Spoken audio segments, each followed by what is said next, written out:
आपल्या हॉटेल भाग्यश्रीला पाहिजे जेव्हा आलते त्याला क्वालिटी इचरा क्वांटिटी इचरा जेवण कसं झालं इचरा पाहिजे आमच्या एक नंबर झालंय जेवण एक नंबर. आम्ही भाग्यश्री कुठून आला बार्शीहून आलो. हॉटेल भाग्यश्री नंबर 1 क्वालिटी खायची असेल तर एकच ठिकाणा हॉटेल भाग्यश्री तुळजापूर तालुक्यात धाराशिव जिल्ह्यात टॉपचा इशा म्हणला हॉटेल भाग्यश्री. तुम्हाला आतली गर्दी बी धावतो. एक नंबर गर्दी कशी असते बघा. हे ढीक तर गाड्याचा बघितलेलाच आहे त्यात तर काही विषयच नाही. सर का ढिगानं माणसं असतात कसे ढिगानं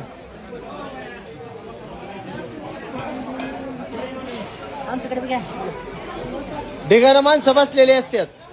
वेटिंग तितकी टेबल फुल तितकेच. हॉटेल भाग्यश्री नंबर 1 क्वालिटी खायची असेल तर एकच ठिकाणा हॉटेल भाग्यश्रीच फगास. टेबल तर रिकामा लांबच राहिला. बाहेर वेटिंगला 70-80 जण आतमध्ये तेवढेच. याला म्हणतात क्वालिटी क्वांटिटी.